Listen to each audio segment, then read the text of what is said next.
Gentlemen, welcome to the monthly meeting of the Dayton Board of Health for Wednesday, October 19, 2016. Please join me in the Pledge of Allegiance to the flag. I pledge allegiance to the flag of the United States of America and to the republic for which it stands, one nation, under God, indivisible, with liberty and justice for all. Thank you.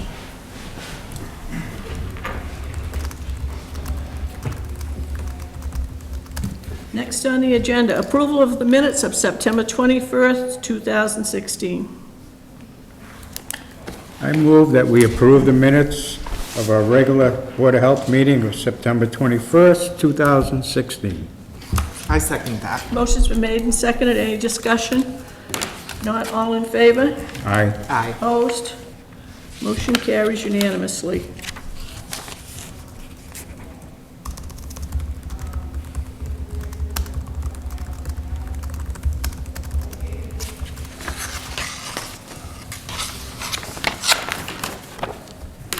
Next will be correspondence.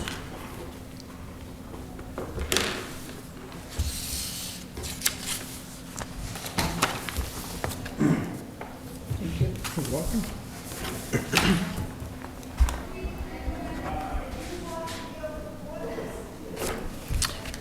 We received a letter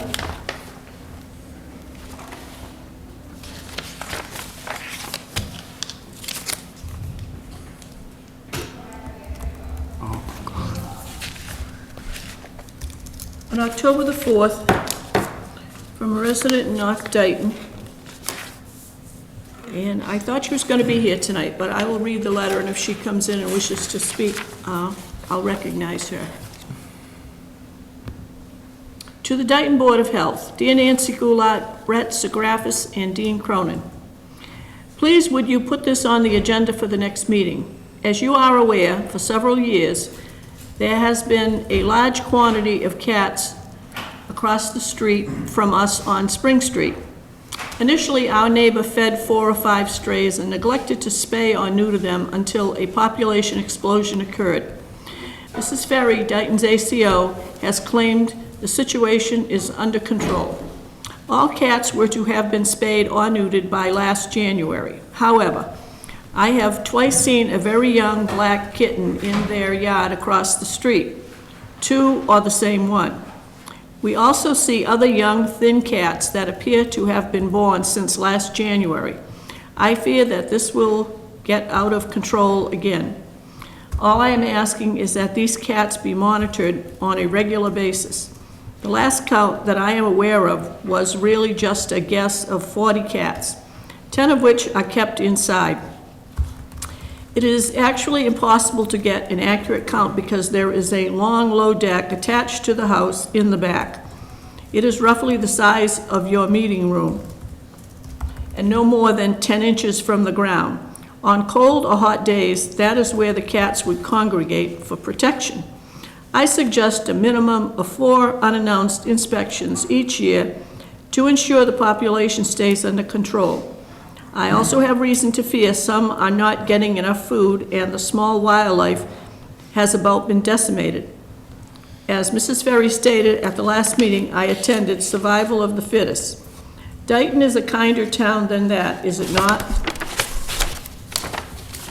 We have attended 2 meetings and have never been able to pin Mrs. Ferry down about how often she monitors these cats or what her future plans are, nor has the Board of Health assisted in obtaining that information. Please understand that seeing dead cats in the street, not being able to feed the birds so as not to attract the cats to cross the street, losing much wildlife to hungry cats, this whole situation has had a terrible impact on the quality of our lives and many of our neighbors.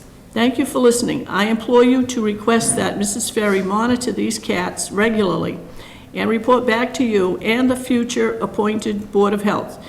It would be a great kindness to inform me of her findings, but I will accept her reporting back to you. Thank you. Sincerely, Julia Neville. And this area is 477 Spring Street, North Dayton. I will ask Mrs. Ferry to make a statement on, regarding this, this letter, but I would like to state something very clearly. What I read you was verbatim. That doesn't mean it's correct or accurate. We have discussed this with Mrs. Neville a number of times. She has attended our meetings. To indicate that there haven't been regular reports or she hasn't been able to pin Mrs. Ferry down, I strongly disagree with the statement, because I have been getting updates on this, and when we have had other meetings, I have asked Mrs. Ferry, anything new to report in the North End, and she knows exactly where I'm talking about.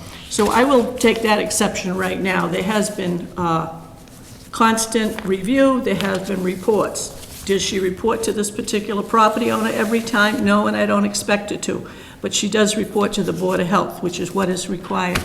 Mrs. Ferry, would you like to address these concerns? I was just out there today. I talked with Mr. Dwyer. All the cats that I saw were healthy. I saw maybe 10. He says right now he feeds between 12 and 20. He's the one that's feeding them now because his wife is sick. He only has 4 cats in the house at this point. He had some that were, the MSPCA helped him adopt out. He had one that just recently passed that was 19, and he has another one that's 19 in the house that probably will pass relatively soon, he feels. All the cats over there and most of the cats at the factories have been spayed or neutered. We had the spay wagon pull in, not to their driveway because they couldn't get into the driveway, but to a driveway close there, and did 17 cats that day.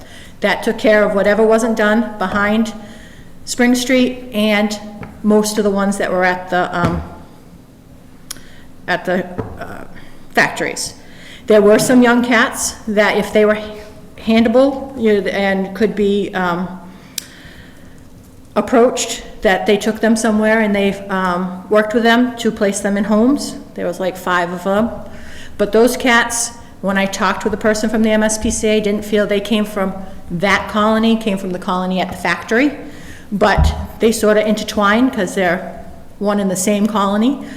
So it is under control. Everything that they've had there has been spayed or neutered. They're getting fed. Matter of fact, I dropped off food that somebody had given me, so they have like 40 cans of food that I dropped off today. And if people continue to give me canned food, I will drop that off, or dry food. They will be happy to get that. He says as it's getting colder, he's realizing more and more are coming up. He says, but I haven't seen more than 20 at this point. So the letter, which, disclaimer, was not written by a trained professional, stipulated checking, I think it was 4 times a year. What do you think is the appropriate, as a professional in the field? As a professional, it's a feral cat colony, and most professionals don't check feral cat colonies unless there is a problem. Unless they find that they have an outbreak of distemper or rabies or something like that, they don't check on them. As long as they've been spayed and neutered, that's my job is done, or a professional's job is done, and they live the way feral cats live, the way wildlife lives. Whether that's somebody feeding them, which they do have somebody feeding them, but they also go after other wildlife like most wildlife animals do, so. Is the property that was described here belonging to the gentleman who is taking care of the cats? Yes. This deck that was referred to? Yes. Okay. All right. That's it. Rough guess, how many times have you been up there in the past? I mean, I've lost track, but if you were to estimate, say since, when we had the meeting with Mrs. Neville the last time, which I believe was about the spring. 5 or 6 that I've been there, and I've talked to them. When his wife got sick, he called me before she went into the hospital and told me that there might be a problem with him being able to feed the cats. And I told him, well, let me know, and we'll we can see what we can do. His wife then went into the hospital. His son called me. We talked about it. He says, no, we want to continue to feed the cats because if my mother does come home, that is one of the things that she is very passionate about. So I says, well, anytime I get food, I'll drop off food. So I was there twice after I heard from them. And then, of course, I went up today around lunchtime. Okay. All right. Thank you. So you've certainly you've been there more than 4 times. Yes. And that was within 2 months. She's requesting 4 times Quarterly. within a given year. So thank you, I appreciate that. I will say this, Mrs. Neville has reported dead cats in the road, and she's reported cats, you know, around the neighborhood, so forth and so on. I have also lost track of the number of times I have asked businesses and people who live in that area, have you seen stray cats around? Have you seen a lot of cats? The answer was, I haven't seen any cats. Have you seen dead cats in the road? No, I haven't. Now, I go up that road almost every day, different times of the day. I've never seen a dead cat in the road either. If there's a dead cat, nobody claims it, are you called to do something? As long as somebody else doesn't pick it up. Usually I get called just to let me know. Usually, not all the time, the highway department picks them up. Okay. But I have to call them, but usually I do get a call. I've only picked up 1 cat over there. Okay, but so there aren't being, basically what I'm saying is, I've investigated on my own, talking to people in the immediate neighborhood, and the dead cats in the road, no. Seeing stray cats around, no. And in each case, I've said, well, you know, I've asked you this before. If you see stray cats around, give us a call. If there are cats getting run over up in this area, please, you know, make sure they're reported. And so that hasn't happened, but anyhow,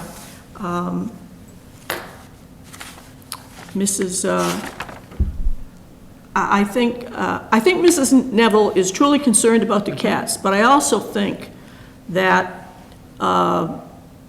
the descriptions in this letter, as I said, are not necessarily accurate because, number one, I don't call her every time I go out and check with people what they've seen and what they haven't seen and what's loose and what isn't loose.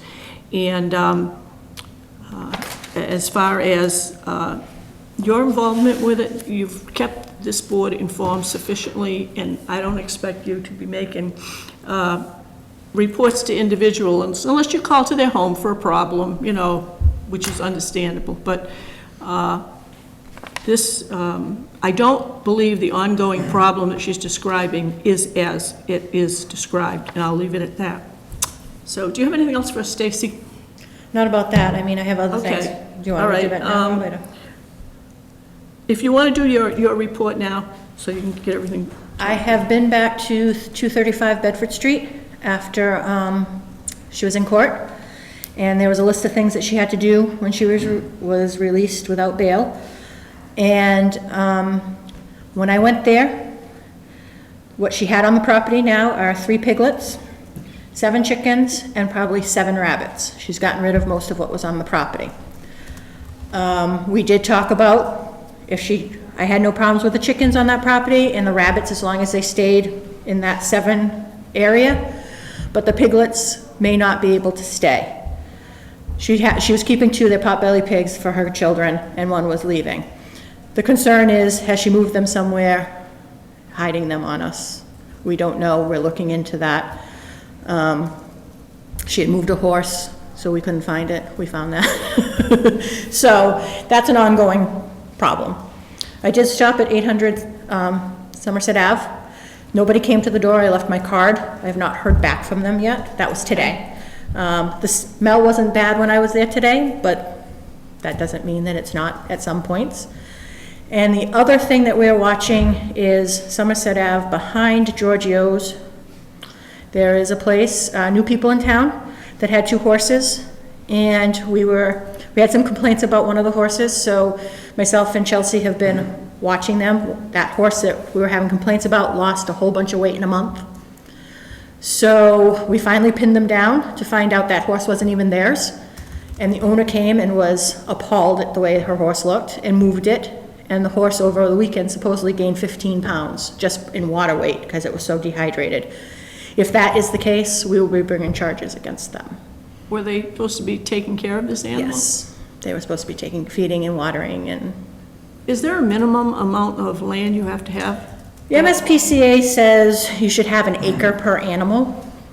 Now, with horses, I'm not as strict with that, as long as I know the horses are getting out and getting exercised. They had 2 horses, a female and a stallion. They didn't put the stallion in with the female. So the female had a barn and had a big area to walk around in. The stallion had a little corral to walk around in. They were moving them back and forth, but the stallion mostly was in that corral, and he's the one that we're concerned about, because he had lost so much weight.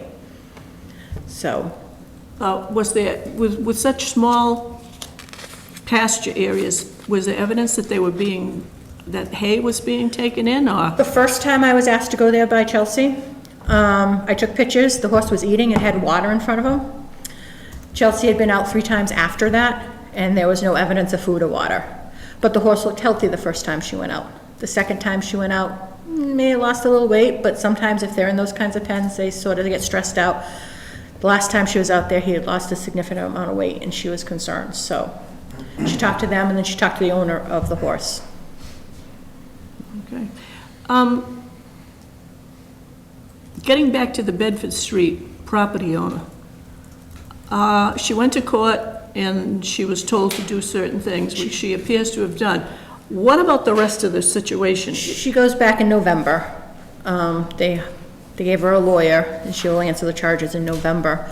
They're also following up over in Rehoboth. Okay. I know she moved the horse off of Middle Street to Rehoboth, and then moved a horse from Rehoboth to Rainham. She, clean buckets, make sure they have food, normal things, but, there was a list of things that she had to do.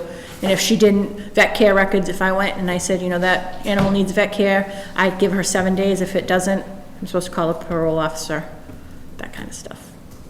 Okay, so the previous charges haven't been disposed of, they're No, still there? They're still there. So does she go to Superior Court for this? I'm not sure if she was in Superior Court or not. I didn't go to the first one, because Chelsea said there was no reason, because I wouldn't be testifying. They'd just read her charges and hire a lawyer and everything. The November one may be different. I know she was supposed to report back in November. So. Okay. And the last thing, and it's not here, but it's up in the Boston area, they're having an outbreak of feline distemper. And so anybody that has cats, outside cats, indoor cats, make sure they have their distemper vaccines. It's a yucky disease, just like dog distemper is a yucky disease. It only is species specific, so your dog can't catch it, or whatever else in your house can't catch it, your kids can't catch it, but it does kill cats, just like distemper in dogs does kill dogs. Is it a virus? It is a virus. And if you get your shot, if the cats had their shots, it's 100% effective, so. And so I assume if you kennel your animal because you're away, and there's another animal in that, Yes, it spreads that quickly? yes. What are the symptoms of feline? Vomiting, diarrhea, lethargy, something that, and usually with distemper, just like with parvo and distemper, it's usually smelly. It's a sick smell kind of thing. But cats, because they're a lot smaller, will die a lot faster than dogs, because they don't have the body weight or anything to prevent them from going faster, so. Okay. Okay, any questions? Brett? No. Thanks, Stacy. Thank you very much. So do you ever speak at that podium before? Yes, I have. Okay. Last time I was here. Well, we lost track of the number. No, You it's, did. the next one's 41. I'm just trying to figure out who it's gonna be. So it's 41, Woody, in case you want to show up.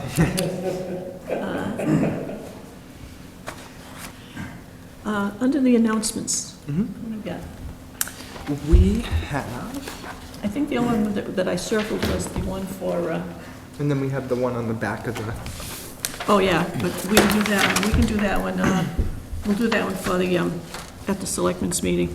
One announcement, landfill stickers for 2017 will be available beginning December 1st, 2016. Stickers are available at the transfer station during regular hours on Tuesdays and Saturdays. Payment by check only at the transfer station. Make checks payable to the town of Dayton, and the amount is $10.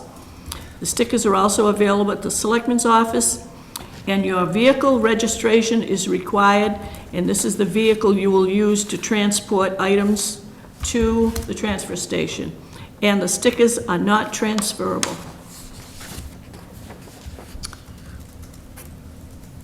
Old business, smoking on public property. We had a letter, and Mr. Karen came in at one of our previous meetings to express concerns about employees smoking near the back of the building.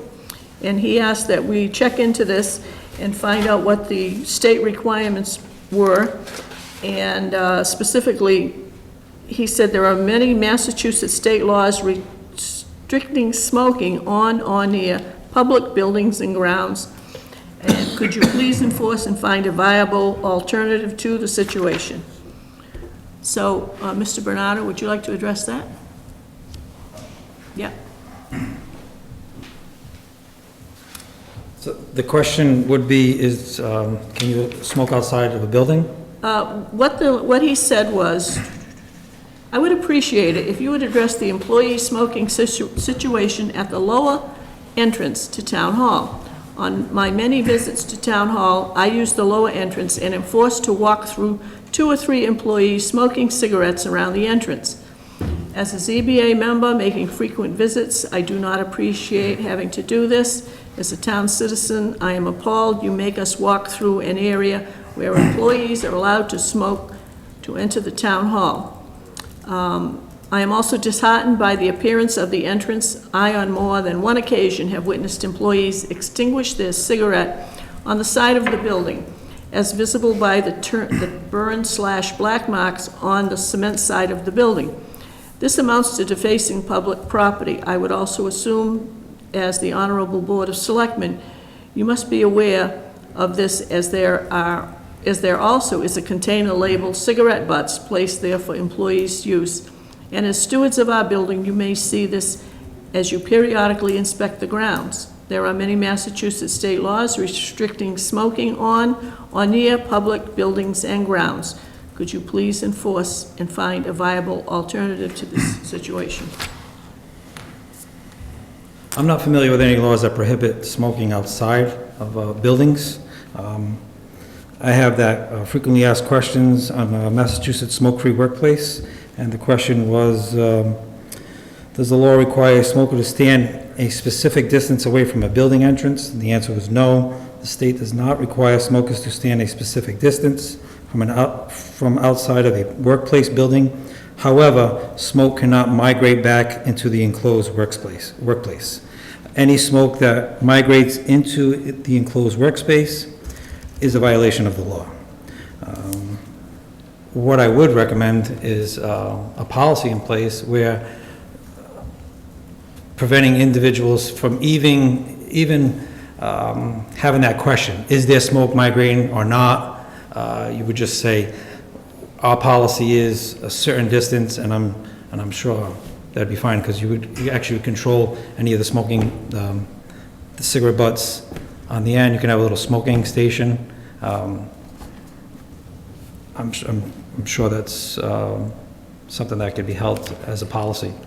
Are you familiar with any policies that any local communities have about smoking near buildings? No, the question always comes up when it comes to restaurants. Yeah. Can we smoke on the deck? And it talks about enclosed spaces. If it has the 4 walls, it's an enclosed space. If it doesn't, the individuals can actually smoke out there. Different towns have implemented where you can't vape an e-cigarette, you can't smoke as well. So they included that. Wherever you can't smoke, you can't also Use vape. the vapor thing? Yeah. So other towns have adopted that. Besides that, you can smoke outside. Okay, all right. Again, and I think it's more of a policy that you would have to, if you thought it was a need, because it does bring up that question. can it migrate back in? Obviously it can. Especially if they're on a rainy, cold day, they're probably halfway in, halfway out. Well, the employees here stand underneath the overhang at the entryway. Some sit over, if the weather's good, some sit on the wall out there. But in your travels, will you check to see if any communities have outdoor smoking policies? I will. And we'll certainly look into that. I can touch base with Marilyn Edge, too. She's a good Okay. resource. Right. I've been working with her closely. Okay. All right, so if it's consensus of the board, we'll wait to hear from Kevin relative to his contact with Ms. Sedge? Sure. Okay, thanks, Kevin. Do you have anything else for us that you want to do? Besides my normal routine food inspections, I have quite a bit of housing things that's been going on. I have a few re-inspections. I actually have one report today. I'm going to submit to, you want me to submit that to Rosalind, then she'll send it over? That one's 2120 Water Street. Some good progress has been made with the rubbish, but we still have some metal still on the property, so I have to do a re-inspection. Did they get a roll-off to? They remove that? did get a dumpster, yeah. But some of the other items, they had a lot of wood. And in my letter, it states that one of the individuals had told me some of the items were from different odd jobs that they performed somewhere else, and then they had nowhere to put it, so they had it there, so. What address was this, Mr. Bernard? 2120 Water Street. So again, good progress, just metal now, a pile of metal. Okay, So I'm pleased to see that. Besides that, we had some properties that were overgrown. They've taken care of that. I have one property that I can't find the rightful owner. I've been going back and forth, so, oh, I sent an email to you about that, and I suggest you check with the tax collector. correct. I actually have an individual's name, but I heard they're very difficult to find. Oh, is that So right? I'll keep trying. Or if it is a bank, and they've got a local branch, I'd start there. Yeah. Besides that, I have some re-inspections this week, and I can report back to the board. Okay. Okay, thank you, Kevin. Anybody have questions for Kevin? No? Okay, thank you, Kevin. Stormwater update. I mentioned this at the selectmen's meeting last week. The MMA meeting I was at last Wednesday, we talked about drawing up a list of best practices that we're going to forward. We also are looking at proposed legislation relating to some kind of relief for those communities that are facing very large expenditures in order to deal with stormwater. And the other thing is, we had a meeting here today with representatives from Zeneca, the company who is actually working on the property down there. And Superintendent Ferry was here, Mr. Cronin, and myself, and we reviewed the plans for a new drainage line that actually comes under the outfalls for stormwater. And most of that project, you've heard it referred to at earlier meetings as the Main Street Zeneca Drainage Project. Most of the expense for that will be covered by AstraZeneca. The actual labor and equipment will be provided by the town of Dayton Highway Department. The materials, including piping and fill and whatever else is needed, will be paid for by AstraZeneca. There will be a health official on site who is qualified to do this kind of observing. Should they strike any hazardous materials in the course of putting in this drainage system, which is it's across AstraZeneca property, but they're going to give the town a permanent easement. Should our highway department strike any, I'll say, questionable material, the health agent on site will test it, and if it's found that it does contain some kind of contamination, AstraZeneca will bring in a work crew who is certified to be able to work in that area. So as long as our employees are working in what I will call clean dirt, that labor and equipment will be provided by the town, so that'll help keep the costs down. But also the recording and any other kind of fees relative to the easement will be covered by AstraZeneca. So that was good news. Well, we reviewed the agreement and came up with some amended wording, which they will send back to the attorney in, I believe it's Wilmington, or it's Boston, wherever AstraZeneca has their attorneys. And once we get that back and review it again, we will forward it to town council for review before we move ahead with the easement and get all of that straightened out so that AstraZeneca can record it at the Registry of Deeds. Under new business, review, discuss, act on 2158 Pleasant Street. That was that was the apartment house, I think? Correct. Did all floors get, I'll say, cleared, as far as, did what they had to do? Yeah, the third floor had one violation. That one has been corrected. That was the outlet that had to be moved. The second floor tenants have moved out. They had a court order to move out by October 16th. Their court order said it had to be broom clean, broom clean. I actually spoke to the property owner and I asked her, how was it, because I didn't go back yet. When I went there the day before they left, it was still a mess. She said it was fine. I believe they were requesting an extension. So far, what they've done is they corrected the hallway light, they corrected the step. The items that were in the house, the second floor apartment to correct, were making a proper space for the refrigerator and repairing a gasket on the stove. Since the occupants were there and it was it was conflict going between both. Was there an eviction taking place? There was. Okay. They had requested, and I think their attorney, their property's owner attorney, requested in the middle of November, I believe, she would have everything done. She just wanted the individuals out first before she made her repairs.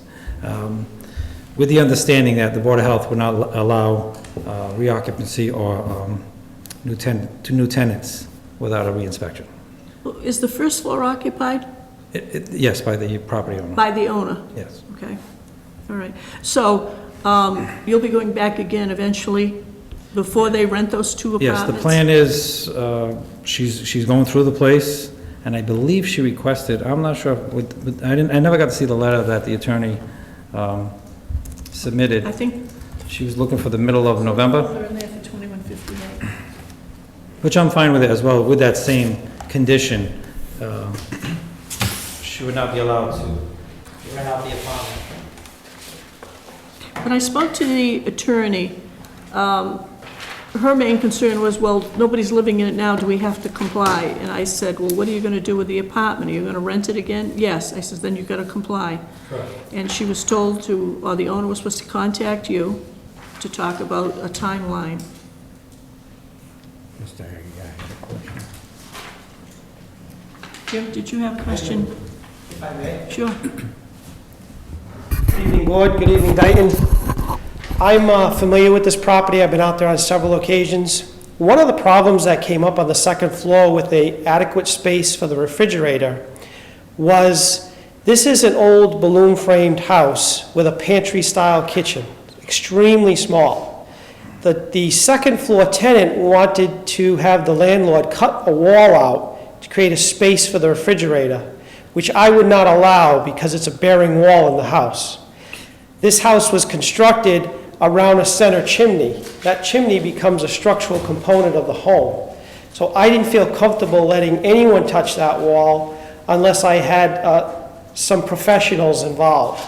So I probably stymied some of the compliance here with respect to space for a refrigerator, and I would encourage Inspector Bernardo and I to keep in contact to make sure that nothing gets done that could impede the structure itself. So that kitchen is very, very small, as you know. So it's going to be difficult without taking maybe what little cabinets are in the kitchen now out to make a space for a refrigerator. So Is there a dining room in this house? there's a sort of a combination living dining room, and that's where the refrigerator was in that particular room. But this tenant wasn't satisfied with the arrangements, so. And then I became involved because the landlord was concerned about cutting that wall out, and rightfully so. So. I'd like to add to that. Maybe Jim and I could actually do a site visit, because the plan right now is just to cut. There's a small space right now, but it's for one of those dorm refrigerators. It's just to extend it slightly where the cabinets are and make the proper space. According to the regulations, it says you're supposed to provide a space. I considered that the space. That was fine, even though it's small. But with their agreements, going back and forth with the techs, it was almost like a rental agreement. She clearly said, yes, we'll make a space for you for that refrigerator. So it's an open condition. Am I wrong? Isn't the landlord supposed to supply the refrigerator and the stove? No, that's Only the space. That's negotiated. The space is only required. So what I'd like to add, if I may, is I believe the minimum housing standards set a minimum size that's required for the space. The problem was this tenant had a double-door Sub-Zero refrigerator, which probably wouldn't fit in my walk-in closet, let alone, a pantry kitchen. So I think we need to just let them know what the minimum requirement is from the minimum housing standards. And if someone wants to rent an apartment and they can't bring their refrigerator in, maybe they need to look for another apartment.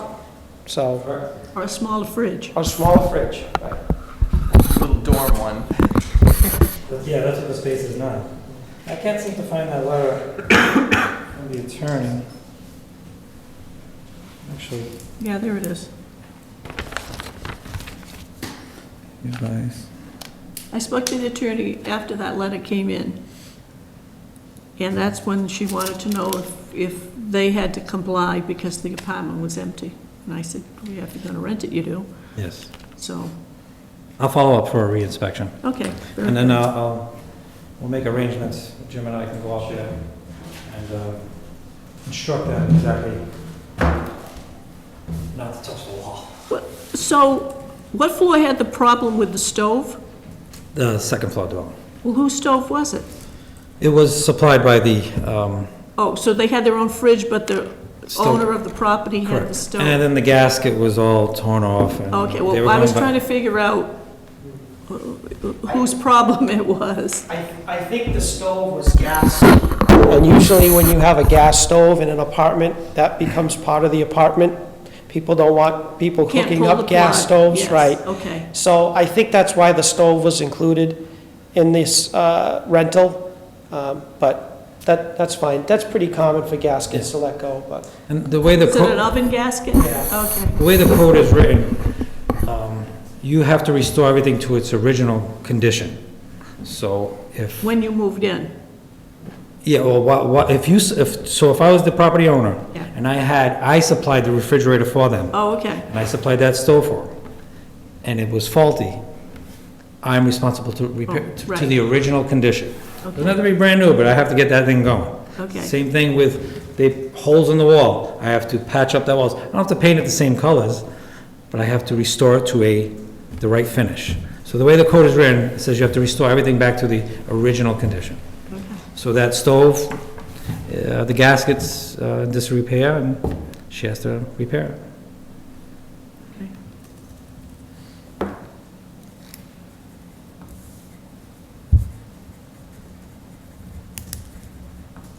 Next, do you have anything else? No. The next one is, there is a request for a permit for the Zuber Farm food permit. I probably should have had you stay up there. This is, as I understand this farm, Zuber, raises livestock, and then it gets slaughtered and it comes back as packaged flash frozen beef. Correct. Is There that- are establishments that do that. They have to go to a state-run facility. There's mostly in Rhode Island they have them. This one's from Dartmouth. Where is it? The individual's Old probably. Fall River Road, Dartmouth. So what's a permit for? I think It's they a want. temporary food permit, and I believe they're gonna be selling frozen beef at the Aggie School Correct. on the 29th for the open, the flower show. So we're requiring from them to show insurance. I'm not sure if the application is complete, but I was looking also for some documentation of where they're permitted in, were they in Dartmouth, you said? Well, that's what the card says, but it says the beef is coming from Rhode Island. Yeah, I just want to see if they're permitted in their town. The process is, they raise the animals, when it's slaughtered, it's sent to that particular establishment, it's slaughtered, frozen, and sent back, and then they sell it. So it only goes to Rhode Island for processing. It's not Processing, yeah. raised in Rhode Island. No. They do have a,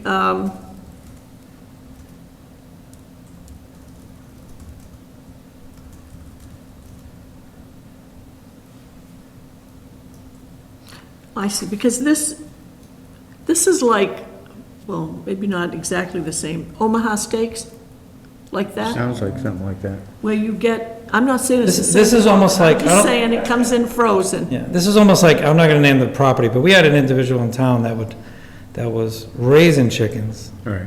was slaughtering them themselves and trying to sell it. And then we went, the state and I went there, and we said, there's a process to this.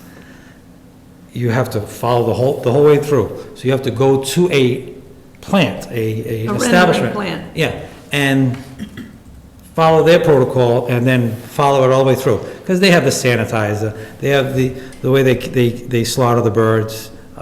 It goes through a whole process. It's stamped, it's frozen, and it's sent back to the individual. And then they have their responsibilities on how to safe handle that product. There is a certificate of insurance here, listing the town as also insured. There's some descriptive material. There's a price list, in case you want to buy any. If I could review that, if I see that, I'm just looking for where their establishment is, any kind of information of where they're permitted from in their town, to Okay, accompany so- that application, and then I'm fine with it. All right, I don't see that here. All I see is a card saying that they're physically located in Dartmouth, and their address is listed here as Old Fall River Road, Dartmouth. Yeah, they would have to be permitted through their town. Is that something you can check quickly? I would call them to just submit it. Okay, all right. Is it your recommendation that we approve this now or hold it for another week? Because we can sign it at the selectmen's meeting. We don't have to do it tonight. Selectmen's meeting next week? Yes, And their function is, the 29th. okay, this time, yeah. Okay, all right, so we'll, Yeah, this time. okay, so, Just so, I just would like that one extra form, just to see where they're permitted from. okay. I'll entertain a motion to table action on the Zuber Farm food permit until the selectmen's meeting next week. So moved. I'll second that motion. Motion been made and seconded. Any discussion? If not, all in favor? Aye. All right. Motion carries unanimously. Okay, inspectors' reports. I think the only person left is Jim.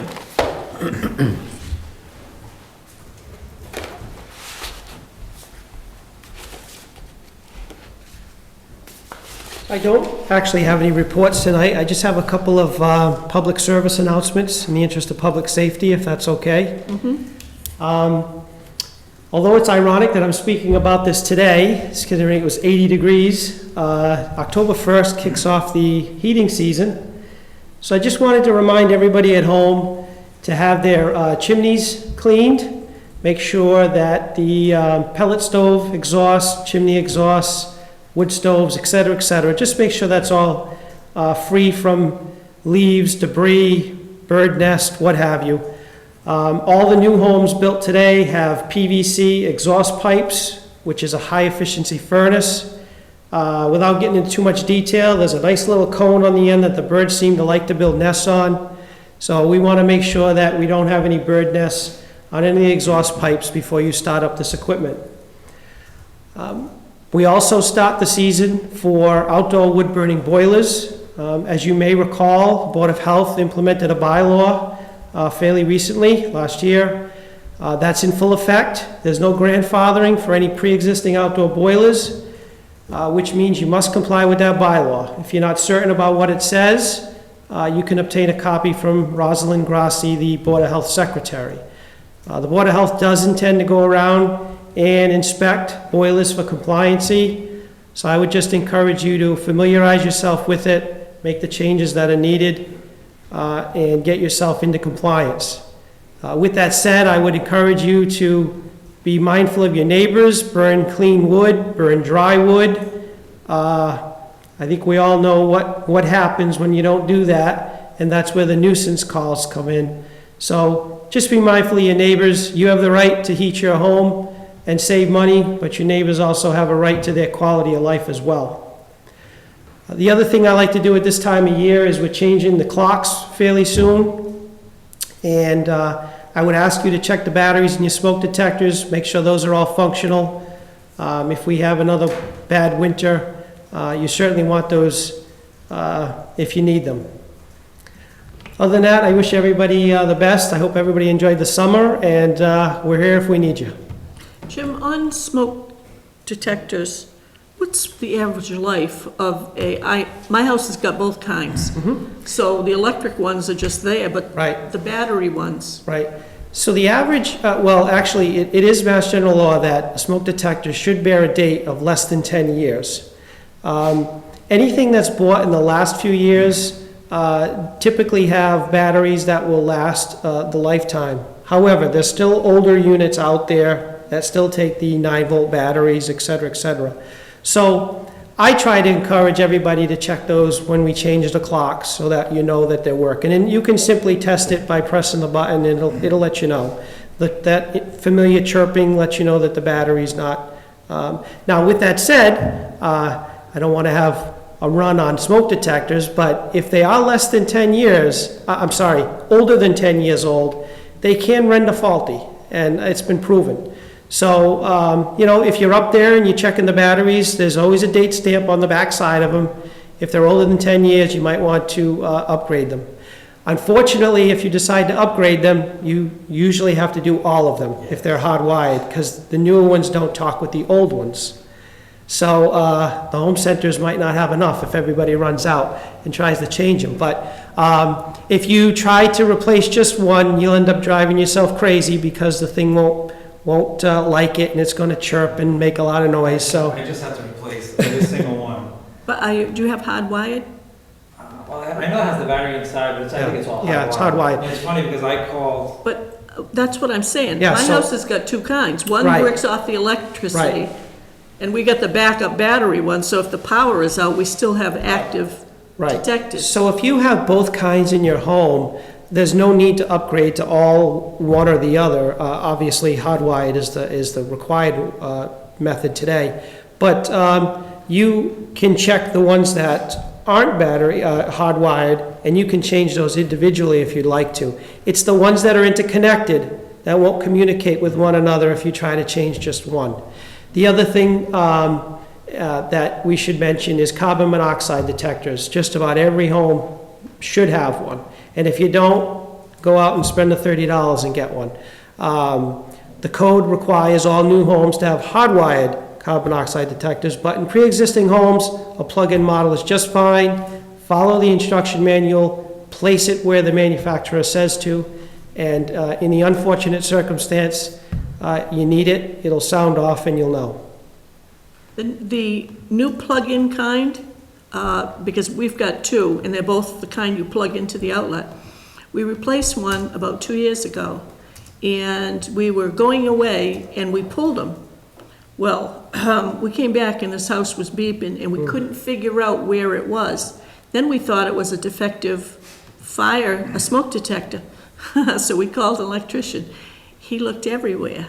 And then we found it, because somebody tossed a jacket on it. And it was right near a smoke detector, so we thought we had a faulty smoke detector. Right. But this particular unit, because it was new, even though you plugged it in, once you plugged it in, if you tried to disconnect it, it beeps. Sure. And it will beep until it dies. Right. Once you plug it in, it recharges. But it's made now so that once you plug them in, you can't pull them without it Right. telling you. Right. So that's a good thing. Yeah, technology is so advanced. They even have smoke detectors now that communicate wirelessly. So if you have a home that's older, you're not required to put hardwired in, but you want your smoke detectors to communicate, they have wireless connected smoke detectors now. So yeah, technology is so far advanced, but I know we say this, but I'm telling you this because if you need it, it'll save your life. So just simple thing like your smoke detectors or the batteries that operate them, just make sure they're functional, especially now when we're starting a heating season. Okay. Okay, thank you. Well, we don't have any public. Is there anything from the board members? Well, if not, I'll entertain a motion to adjourn. So move. I second that. Motion's been made and seconded. All in favor? Aye. Motion carries unanimously. We are adjourned. We'll see you in a few minutes, folks, at the Selectmen's meeting. Thanks, Cable.